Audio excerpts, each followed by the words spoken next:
सब बड़ा बडेरा वो जी, सब लोग लगाया वो जी, ठाकरिया ने समझा वो जी।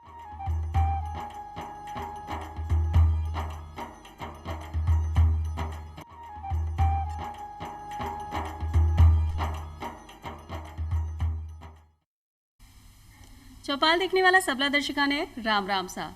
भाई अपनी भागदौड़ बड़ी ज़िंदगी में आपा हमेशा बीमारी से ग्रस्त रहा। क्यों? क्योंकि आपकी जो लाइफस्टाइल है भी में बहुत सारा बदलाव की ज़रूरत है। आपा सुबह भाग जावा हाँ, व्यायाम नहीं करा हाँ, कोई व्यक्ति देर से उठे है तो ऐसे में अपना खान पीन को भी आपा पूरी तरह से ध्यान नहीं दे पा हाँ। और अपना जब आपा काम करता रहे तो आपने शरीर में इतनी ऊर्जा भी नहीं बचे है जिससे आपा पूरा तरीके से स्वस्थ रह सका हाँ। आपने बहुत सारी बीमारी आपने घर में लग जाए तो आपा जो अंग्रेज़ी दवाइयाँ लेवा हाँ बी को दुष्प्रभाव भी हो गए। अब आप बिना सोचे समझे दवाई पे दवाई कि भाई आज थोड़ा सा दर्द है तो आपने दवाई लेनी चाहिए, आप ठीक हो जाएगा। लेकिन ऐसे में आपने शरीर में और भी ज़्यादा परेशानी बढ़ जावे है। तो आजकल लोगों की सोच में बदलाव आ रहा है और वो अंग्रेज़ी दवाइयों से दूर हटकर वैकल्पिक चिकित्सा प्रणाली की ओर अग्रसर हो रहा है। वैकल्पिक चिकित्सा जो है बी में बहुत सारी पद्धतियाँ है और हर एक पद्धति अलग अलग इलाज देवे है। तो वो इलाज किया ले सका हाँ, आज की चौपाल में आपा यही चर्चा करने आया है कि वैकल्पिक चिकित्सा पद्धतियों को महत्व अपना जीवन में किया आपा ले सका हाँ, किया लाभ उठा सका। और चर्चा करने के लिए पधारे हैं डॉक्टर पीयूष त्रिवेदी साहब जो कि आयुर्वेद चिकित्सा अधिकारी है राजस्थान विधानसभा जयपुर से। डॉक्टर साहब आपको बहुत बहुत स्वागत कर रहा आज की चौपाल में। डॉक्टर साहब जी हाँ, आज आप चर्चा कर रहे हैं वैकल्पिक चिकित्सा पद्धतियाँ के ऊपर। तो सबसे पहले अपना दर्शकों ने आप समझा दिया कि भाई वैकल्पिक चिकित्सा से आप किया समझ सका इको तात्पर्य के है। देखो ऐसा है, मानव जीवन संसार में जब उत्पत्ति हुई है तब से कुछ न कुछ उपाय करता हुआ है। प्रकृति में सब चीज़ मौजूद है जो कि आपको निरोगी बना के रखती है। तो उन्हीं में से नाम निकल के आता है वैकल्पिक चिकित्सा का।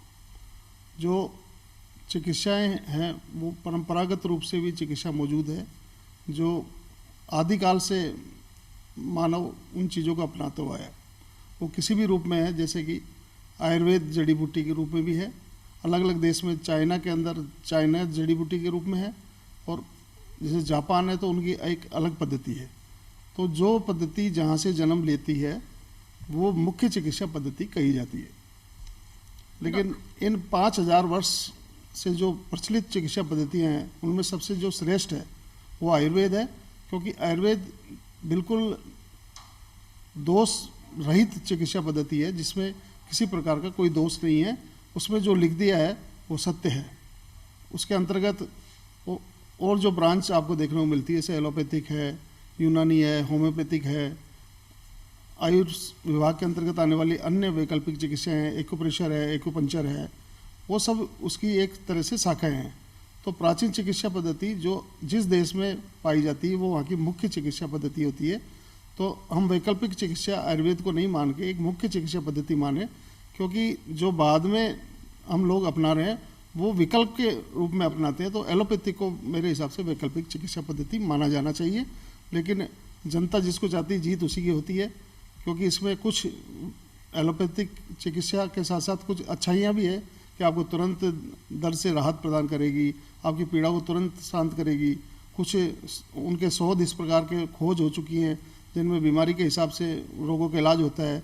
तो वो मुख्य चिकित्सा पद्धति मानी जाने लगी, और साथ में अन्य जो चिकित्सा पद्धति हम प्रचलन में देख रहे हैं या हम उपयोग में ले रहे हैं वो वैकल्पिक चिकित्सा के अंतर्गत आने लगी है।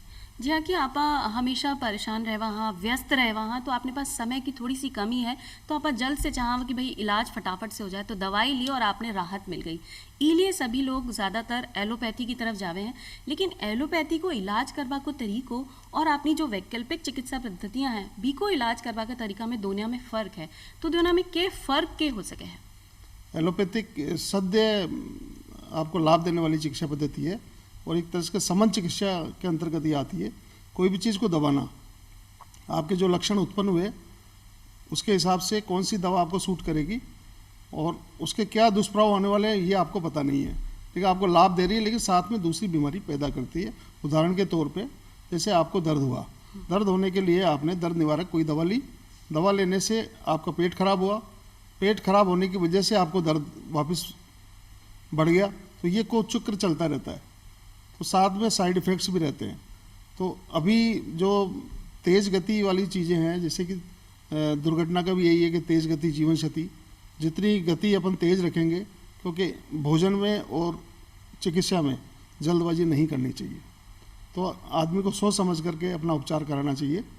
एलोपैथिक कुछ समय के लिए आप ले सकते हैं, क्योंकि वो लक्षणों को दबा देगी, आपको भुला देगी कि आपको ये अमुक बीमारी है, और कुछ दिन तक दवा छोड़ने के बाद वापस वो चीज़ की पुनरावृत्ति हो जाती है। ऐसा इन परंपरागत चिकित्सा पद्धतियों में नहीं है। आयुर्वेद में अगर किसी रोग का उपचार आप कराना चाह रहे हैं और आपको दवा सूट करती है या आपके प्रकृति के अनुकूल बैठती है, तो आपको रोग मुक्त कर देगी और वो रोग कभी दोबारा जन्म नहीं लेगा। आपा यूं कह सका कि भाई जो आपने समय रहते इलाज मिल जावे है, आपनो दर्द से आपने छुटकारो मिल जाते है, वो तुरंत इलाज आपने एलोपैथी में है। लेकिन रोग व्यक्ति का रोग ठीक करवा के लिए एलोपैथी को इस्तेमाल किया जावे है, जबकि स्वस्थ व्यक्ति ने स्वस्थ रखनो है, ये अपनी वैकल्पिक चिकित्सा पद्धति के जरिए हो सके है। मतलब ऐसी बहुत सारी पद्धतियां हैं, जैसे कि अभी डॉक्टर साहब ने आयुर्वेद को नाम लियो है, आयुर्वेद के अलावा भी बहुत सारी पद्धतियां हैं जिनमें आपा रोग होबा ही नहीं दे, या जो भी रोग अपना शरीर में है बिने आपा जड़ से खत्म कर दिया। तो डॉक्टर साहब जानना चाहा कि भाई आयुर्वेद के अलावा और कौन कौन सी ऐसी वैकल्पिक चिकित्सा पद्धतियाँ हैं?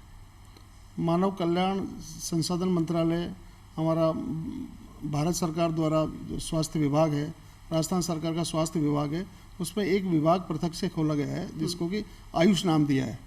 जैसा कि नाम से विदित है, ए आयुर्वेद से है, वाई योग से है, यू यूनानी से है, एस सिद्धा से है और एच होम्योपैथिक से है। तो इन पद्धतियों को अभी भी मान्य चिकित्सा पद्धतियाँ हैं, जिसके नियमित कोर्स होते हैं, शिक्षा नियमित वहाँ अध्ययन कराया जाता है, अध्ययन के साथ अध्यापन कराया जाता है, साथ में उसको इस रूप में तैयार किया जाता है कि वो एक पूर्ण चिकित्सा के रूप में कारगर हो।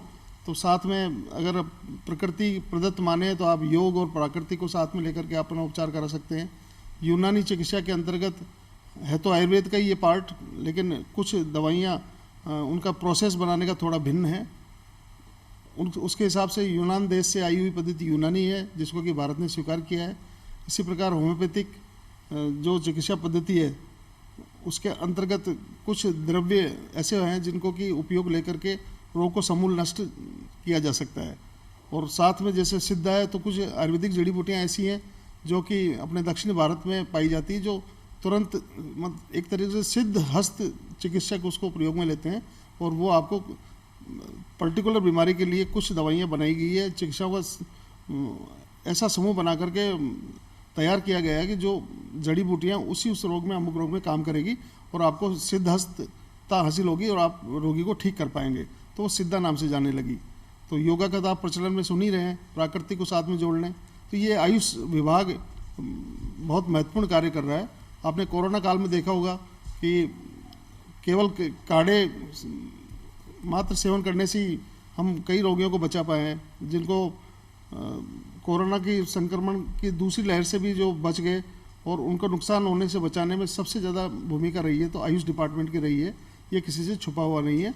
WHO भी इसको स्वीकार करता है कि अगर आपकी रोग प्रतिरोधक शक्ति अच्छी है तो आप स्वस्थ रह सकते हैं, जो कि वैकल्पिक चिकित्साओं में ऐसा नहीं है। वैकल्पिक चिकित्सा क्या करेगी? रोग को ठीक करेगी। रोग को ठीक करने से रोग दोबारा नहीं पनपेंगे। एलोपैथिक चिकित्सा में रोग पनपने के पूरे चांसेज हैं, क्योंकि जो दवाई आपको लाभ दे रही है उसके साइड इफेक्ट निश्चित रूप से होंगे। हो सकता है कि आपको बाद में जाके उन चीज़ों का एहसास हो, क्योंकि वो रोग प्रतिरोधक शक्ति बढ़ाने में सक्षम नहीं है। आयुर्वेद, यूनानी, योग, सिद्धा और होम्योपैथी आयुष मंत्रालय के जरिए जो चली गई हैं, वो सारी अपनी वैकल्पिक पद्धतियां हैं। ऐसी कौन कौन सी बीमारियां हैं डॉक्टर साहब, जो खासी बीमारी हैं, जिन पर आप अगर वैकल्पिक चिकित्सा उपयोग में लावा तो वो जड़ से ख़त्म हो सके हैं? ऐसे आम जन में आज के टाइम में जो वर्तमान समय में देखी जाने वाली परेशानियाँ कौन कौन सी हैं?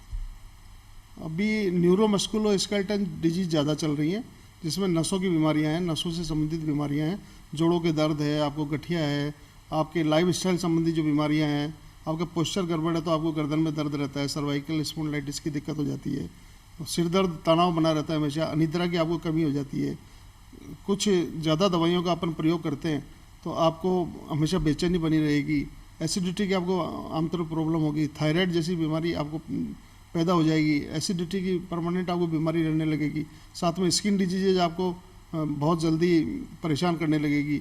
इसी प्रकार जोड़ों में दर्द होना, छोटी उम्र में आजकल जोड़ों में दर्द ज़्यादा हो रहा है, क्योंकि जो हमारा खान पान है, लाइफ स्टाइल है, आहार विहार इतना बिगड़ चुका है कि आपको औषधि लेने से काम नहीं चलेगा, आपको जीवन जीने की कला सीखनी पड़ेगी।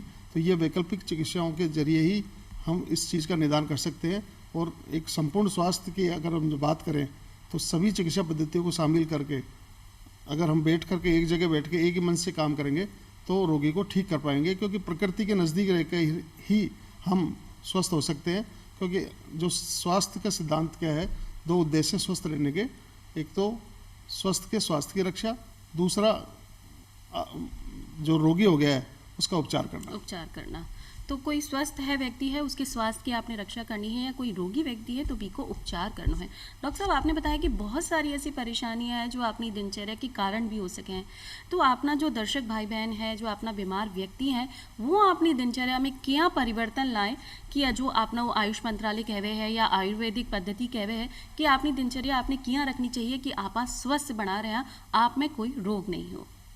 इसके लिए एक सामान्य आपको नियम अपनाना पड़ेगा। सुबह प्रातःकाल जल्दी आपको उठना है। वो ब्रह्म मुहूर्त का जो उल्लेख है उसमें सुबह उठ कर के सबसे पहले आंखें खोलने के पहले अपनी हथेली को रगड़ना पड़ता है जी। रगड़ने के बाद जैसे ही आप 5-7 बार करेंगे तो थोड़ी गर्माहट महसूस होगी, फिर आप इसको आंख से देखें और अपनी आंखों पे लगा लें ऐसे। तो दिन की शुरुआत ऐसे करें। किसी भी आप ईश्वर का नाम ले लें, आप जिसको भी मानते हैं, पैगंबर को मानते हैं या ईशा को मानते हैं उसका, या आपके गुरु को मानते हैं, उनका नाम लेकर के आपके दिन की शुरुआत करें। तो 5 से 7 बजे का जो टाइम होता है उसमें आपकी दिनचर्या की शुरुआत होती है। तो ब्रह्म मुहूर्त में जो जल्दी उठता है वो वही व्यक्ति उठ पाएगा जो रात को जल्दी सोगा। जो रात को देर से जागते हैं उनको हमेशा अनिद्रा की शिकायत रहेगी, आंखों में सूजन रहेगी, मानसिक तनाव का लेवल इतना ज़्यादा हो जाएगा कि सोचने समझने की शक्ति खत्म हो जाएगी और बिना गूगल मैप के वो अपनी दिन की शुरुआत नहीं कर पाएगा। डॉक्टर साहब, बहुत सारा ऐसा रोग भी हैं जो असाध्य है, साध्य रोग कहे जावे हैं कि मतलब जिनको इलाज है और कई रोगों को इलाज नहीं है। तो एक तो पहली बात तो रोग कौन सा है और उनको जो इलाज है वो कहीं आपने वैकल्पिक चिकित्सा पद्धति में हो सके है? बिल्कुल, वैकल्पिक चिकित्सा पद्धति शारीरिक स्वास्थ्य, मानसिक स्वास्थ्य, आध्यात्मिक स्वास्थ्य और सामाजिक स्वास्थ्य, इन चारों चीज़ों को फोकस लेकर काम करती है जी। जो शारीरिक रूप से परेशान है उसको निश्चित रूप से तनाव होगा, तनाव होने से मानसिक रोगी भी धीरे धीरे वो होने लगेगा।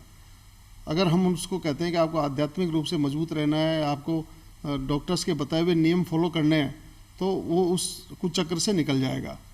साथ में अगर तीनों चीज़ें वो कवर नहीं कर पाता तो समाज के अंदर जा कर के वो एक विकृति का जन्म लेता है। जैसे किसी को डिप्रेशन की शिकायत है तो समाज उसको एक तरह से पृथक्करण करने की कोशिश करेगा कि यार इससे बात नहीं करें क्योंकि ये थोड़ा सा डिस्टर्ब हो रहा है। लेकिन ऐसा नहीं होना चाहिए। वैकल्पिक चिकित्सा इस मार्ग से हटा करके आपको एक नया स्वास्थ्य प्रदान करती है। वो आपके शरीर के एनर्जी लेवल को फॉलो करेगी। आपका एनर्जी लेवल जितना बढ़िया होगा आप रोग रोकने में उतने ही समर्थ होंगे, क्योंकि जीवनी शक्ति बढ़ाने के लिए नियमित दिनचर्या को अपनाना पड़ेगा। सुबह जल्दी उठने की मैंने बात करी, उठ करके आपके नित्य कर्म करें तो आप आराम से 9 बज करके 9:30 बजे 10 बजे के बाद अपना दिनचर्या की शुरुआत कर लें। गृह कार्य के संबंधी काम करें या आप जो भी जॉब करते हैं उसमें कर लें। साथ में खान पान का ध्यान रखें कि सुबह का जो नाश्ता है वो रिच होना चाहिए, खाने में सुपाच्य तो हो लेकिन थोड़ा सा हेवी भी आपके चलेगा। और एक दिन में सोने की समस्या से आपको छुटकारा लेना पड़ेगा, क्योंकि जो दिन में सोते हैं वो अक्सर बीमार रहा करते हैं।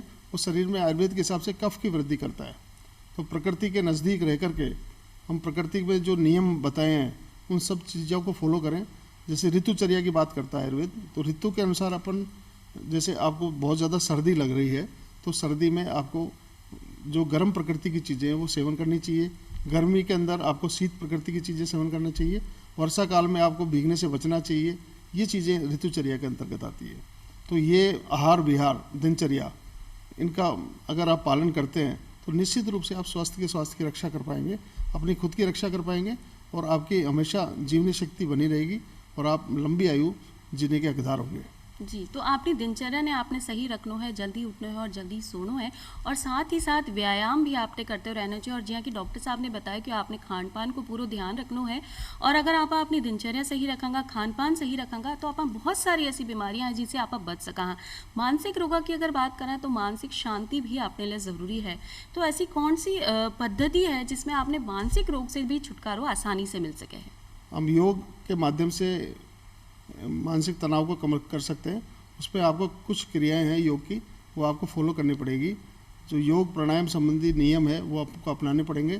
साथ में जो एक तरीके से ज्ञान मुद्रा जो लोग लगाते हैं, उसमें अंगूठे और उंगली को मिलाना होता है। इस मुद्रा में आप 10 मिनट अगर रात को आंख बंद करके और शांति से विचार कर बिना विचार किए एक जगह बैठते हैं, तो आपको मानसिक तनाव से बचे रहेंगे और आपको भरपूर मात्रा में नींद आएगी। जी, तो आपनी जो योग क्रिया है वो है कि आप अंगूठों और उंगली ने मिला लिया और 10 मिनट के लिए बिल्कुल शांत मन से शून्य में ध्यान रखता हुआ अपना ध्यान करांगा, तो शायद आपने जो मानसिक परेशानी जो है भी से आपने निजात मिल सके है और फिर आपने नींद भी अच्छी आएगी। डॉक्टर, आजकल मर्म चिकित्सा को बहुत ज़्यादा सुनवा में आवे है कि इससे बहुत सारी परेशानियों को इलाज भी हो रहे हो, तो आप मर्म चिकित्सा के है? मर्म जैसे कि नाम से इंगित है कि मर्म किसी का भेद जानना, आपके शरीर में क्या चीज़ छुपा हुआ है उसको जानना ही मर्म चिकित्सा है। शरीर में आचार्य सुश्रुत ने 106 के साथ मन को मानते हुए 107 प्रकार के मर्म बताए हैं। उस 107 मर्म से आपके शरीर में बायो एनर्जी लेवल वहाँ सबसे ज़्यादा रहता है। उन पॉइंट से आपकी एनर्जी लीक हो रही है तो आप बीमार हो, तो उन पॉइंट्स को दबाने से आपका उपचार होता है। ये लगभग एक्यूप्रेशर के समकक्ष है, क्योंकि ये चाइना में जाके डेवलप हो गई और वो एक्यूप्रेशर के नाम से वापस लौट करके जब भारत में आई तो आयुर्वेद वालों ने इसको मर्म चिकित्सा के लिए काम में लिया। क्योंकि मर्म के लिए कहा है कि मर्म पे आघात अगर ज़्यादा हो जाए, चोट ज़्यादा लग जाए, कुछ वाइटल पार्ट्स होते हैं, अगर उस जगह ज़्यादा चोट लग जाती है तो आपके प्राणवायु नष्ट होने लगती है और आप बीमार होने लगते हो, ऐसी मान्यता है। साथ ही एक्यूप्रेशर चिकित्सा में क्या है, कुछ मेरिडियस लाइन्स होती है, उनमें कोई रुकावट आती है या रक्त प्रवाह कमज़ोर होता है या मोटर नर्व की वीकनेस आती है या सेंसेशन आपका वीक होता है, तब आप बीमार होते हो। तो उन पॉइंट्स को दबाने के जरिए मात्र से चिकित्सा होती है। तो ये श्रेष्ठ वैकल्पिक चिकित्सा के अंतर्गत आती है और अभी प्रचलन में भी है। क्योंकि जैसे आपका सिर दर्द हुआ तो आपने सिर पे जैसे यहाँ हाथ लगा लोगे तो आपके यहाँ का तनाव कम हो जाएगा, सिर दर्द तुरंत ठीक हो जाएगा। तो ये मर्म चिकित्सा के अंतर्गत आता है। कोई आपको कहे कि आप यहाँ आँख के बाहर की तरफ मालिश करें तो ये अपांग मर्म के नाम से जाना जाता है। तो आँखों में तंत्रिका जो नेत्र की तंत्रिकाएं हैं वो सक्रिय होकर के आपके दृष्टि दोष दूर कर देगी। इस प्रकार से 107 प्रकार के मर्म बताए हैं जिनको दबाने मात्र से आप अपना उपचार कर सकते हैं और निरोगी रह सकते हैं। डॉक्टर साहब, क्या मतलब आपने शरीर में कटे भी कोई भी परेशानी हो तो बटे सहलावा से बा अंग ने सहलावा से शायद आपने कोई भी आराम मिल सके है, तो मर्म चिकित्सा में आई के हो जावे है। जी हाँ, कि अभी आपने एक्यूप्रेशर की भी बात की कि मर्म और एक्यूप्रेशर एक जैसी चिकित्सा पद्धति हैं, तो एक ही साथ साथ आवे है एक्यूपंचर, तो वो क्या काम करे हैं? एक्यूपंचर में 2 वर्ड है, एक्यू और पंचर। एक्यू का मतलब होता है कोई उपकरण जिससे पंच किया जाए। कुछ पॉइंट्स होते हैं शरीर में जिनकी मर्म विज्ञान में जो चर्चा की मैंने आपसे, उसमें करीब 1000 पॉइंट्स ऐसे हैं जो चाइना ने वहाँ परंपरागत चिकित्सा पद्धति के रूप में ये जानी जाती है।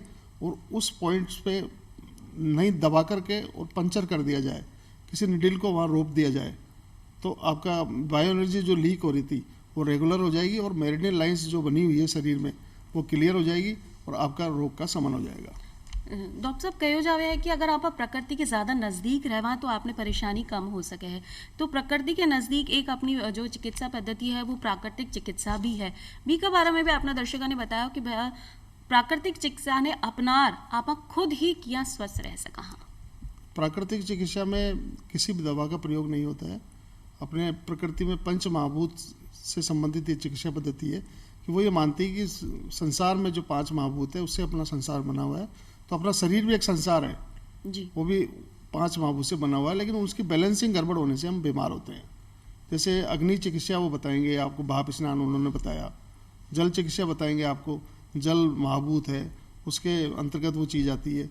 तो जल चिकित्सा में पानी पिलाना, कुंजल करना, कुछ ऐसी क्रियाएँ, जल की जितनी भी क्रियाएँ वो। और जैसे पृथ्वी की महाभूत की अगर आपके शरीर में अधिकता है तो आपको पेट की मिट्टी क्या पेट पे लेप करना, मड बात करना, ये प्राकृतिक चिकित्सा में इन केवल प्रकृति प्रदत्त जो चीज़ें हैं उनका ही सहारा लिया जाता है। कुछ जड़ी बूटी से सेक करना पीड़ित पार्ट में, जैसे निर्गुंडी का तेल बनाते हैं, उसको आप दर्द वाली जगह पे पोटली लेकर के अगर सेक करते हैं तो प्राकृतिक चिकित्सा वाले उस उपाय से अच्छे जटिल से जटिल रोगों को ठीक किया जा सके है। तो प्राकृतिक चिकित्सा भी एक ऐसी चिकित्सा पद्धति है जिको आप अपना रूटीन जीवन में भी अपना सका। डॉक्टर साहब, एक परेशानी आवे है जब आप अंग्रेजी दवाइयों को सेवन कर रहे हैं तो अपना बहुत सारा भाई बहन ऐसा है कि भाई आप आ इलाज तो ले रहे हैं, इसे फ़ायदा नहीं हो रहा, तो बी के साथ साथ आपने दूसरी पद्धति ने भी अपना लिया। तो कहीं दो चीज़ों को इस्तेमाल एक साथ, यानी दो पद्धति को इस्तेमाल एक साथ करना सही है या अपने शरीर के लिए घातक हो सके है? बिल्कुल अच्छा क्वेश्चन आपने किया। वैकल्पिक चिकित्सा नाम से ही पता चल रहा है कि विकल्प के रूप में जो मौजूद है वो वैकल्पिक है। आप किसी भी चिकित्सा से उपचार लें, चाहे एलोपैथिक से ले रहे हो, चाहे आयुर्वेदिक ले रहे हो, होम्योपैथिक ले रहे हो, यूनानी ले रहे हो, जड़ी बूटी ले रहे हो, या ऐसी कोई लगातार सुबह शाम लेने की कोई दवा है, या ऐसी कोई ड्रग है जो आपको इंजेक्टेबल है, तो साथ में आप ये उपाय अपना सकते हैं। युक्ति चिकित्सा के अंतर्गत आता है। जैसे आपको दवाई लेने से पेट का भारीपन हुआ तो आप मिट्टी पट्टी आप पेट पे करा लें तो आपको वो चीज़ शांत हो जाएगी और आप दुष्प्रभाव से बच जाएंगे, तो साथ में लिया जा सकता है। इसमें ऐसा कोई नियम नहीं है। फिर भी कोशिश ये करें कि हम एलोपैथिक दवाओं का सहारा लेने से बचें, क्योंकि अभी हृदय रोग, मधुमेह और जोड़ों का दर्द, ये 3 गंभीर रोगी बढ़ते जा रहे हैं और इनका उपाय रोज़ दवाई लेकर के दबाने से मात्र हो रहा है। लेकिन हमारा जीवन दिनचर्या जैसे हम सुधारेंगे तो आपकी दवाइयाँ कम होना शुरू हो जाती है जी। ऐसा मैंने प्रैक्टिकल देखा है और आए दिन हम देखते हैं, और हमारी राज्य सरकार भी इसके लिए पूर्ण सहयोग कर रही है। आयुर्वेदिक औषधियाँ खूब सप्लाई कर रही है, जो कि कोई दुष्प्रभाव नहीं शरीर में किसी प्रकार का, और एक आयुष मंत्रालय भी इसके लिए अच्छा कार्य कर रहा है, तो उनको धन्यवाद है। कोविड में भी उन्होंने बहुत दवाइयाँ यहाँ भेजी। कोरोना के आफ्टर इफेक्ट्स जिन लोगों को हुए हैं उनकी जीवनी शक्ति इतनी कमज़ोर हो गई कि ऑटोइम्यून डिजीज उनको हो गई है, तो आयुष के द्वारा ही वो लोग ठीक हो रहे हैं, क्योंकि वो अब एलोपैथिक दवाई लेने के बाद जैसे जैसे उनके प्राण बचे हैं, तो उनके किसी के तो मधुमेह बढ़ गया, किसी को बीपी लगातार रहने लग गया है, किसी के जोड़ों में दर्द लगातार है, कोई चलने में अक्षम है, शक्ति बिल्कुल शरीर में रही नहीं, तो वो इन वैकल्पिक चिकित्साओं के माध्यम से ही ठीक हो रहे हैं, ठीक हो सके हैं। तो कहने का मतलब है कि भाई आपने पास समय है और आपने अपनी परेशानी ने जड़ से निकालबो चाहवा हाँ, तो आप जो वैकल्पिक चिकित्सा पद्धति है भी को इस्तेमाल कर सका हाँ, क्योंकि आप बिल्कुल निरोगी हो सका हाँ, या फिर रोग आपने शरीर में आवे ही नहीं, आप पूरी तरह से स्वस्थ बन सका हाँ। लोगों की एक तरीको है कि भाई इसे इलाज नहीं मिल रहा, इन्हें बंद करो, दूसरी पद्धति में जावा, बी में इलाज नहीं मिल रहा, फिर दूसरी पद्धति में जावा। तो अपने लोगों ने आ भी पता होना चाहिए कि भाई एक समय सीमा होवे है हर चीज़ का इलाज के लिए, तो आपने समय तो देना ही है, साथ ही साथ मन में शांति रखनी चाहिए और वो इलाज की तरफ आपने विश्वास भी रखना चाहिए कि भाई हाँ आप ये इलाज से जल्दी ठीक हो जाएगा। अगर आपने मन में अगर इच्छा शक्ति नहीं है तो शायद आपने कोई भी पद्धति काम नहीं करे है। इसके लिए आप कहीं कहना चाहो डॉक्टर साहब? देखो, रोगी ये चाहता है कि डॉक्टर मेरी बात सुने। अभी न्यूयॉर्क में क्या एक ग्रुप चल रहा है जो कि एलोपैथिक डॉक्टर्स का है, वो वैकल्पिक चिकित्साओं को सीख रहे हैं कि रोगी के नज़दीक कैसे रहा जाए, क्योंकि जब तक रोगी से आप मित्रवत व्यवहार नहीं करेंगे वो आपको परेशानी नहीं बता पाएगा जी। तो रोगी जब भी पूरी मन की बात बताएगा, जब उससे आप पूरे क्वेश्चंस करेंगे, पूरे उसके जड़ तक जाएंगे, या नब्ज देख करके पहले जो लोग मालूम कर लेते थे वो वैसा समय रहा नहीं, रिपोर्ट आपने सारी करा ली, लेकिन जब तक मरीज को आप समझाओगे नहीं तब तक उसके वो हृदय से आपको स्वीकार नहीं करेगा। चिकित्सक का धर्म होना चाहिए कि रोगी को सही बात बताए और उसको बहुत तसल्ली से समझाए कि आप इस दुविधा में हैं, तो इन्हीं चीज़ों का प्रयोग करने से आप निकट भविष्य में निरोगी हो जाएंगे जी। तो भाई समझदारी ये में ही है कि भाई अगर आप कोई रोग का इलाज के लिए अपने डॉक्टर साहब से पास जा रहे हैं तो भी ने अपनी सारी परेशानी बतावा कि भाई आँख खाबा से या ऐसे करबा से आपने परेशानी हुए, तो आपना जो चिकित्सक हैं वो भी आपने सटीक इलाज दे पावांगा। और ज़रूरी नहीं है कि जल्दी भागा दौड़ी में आपने तुरंत एक दवाई लिया और इलाज चाहवा हाँ, अगर संभव हो सके है तो समय रखिए और आप समय के साथ कोई भी ऐसी भी पद्धति जो भी आप आज चर्चा करी है वैकल्पिक चिकित्सा पद्धति की, इनमें बहुत सारी पद्धति हैं, कोई से भी आप इलाज ले सका हाँ और अपना जीवन ने निरोगी बना सका। डॉक्टर साहब थे हमारा चौपाल में आया और इतनी चोखी जानकारी दर्शका ने दी, पी के लिए थाने धन्यवाद देना चाहा। और आज मैं चाला फिर मिलांगा एक नई जानकारी के साथ, तब तक के लिए राम राम सा।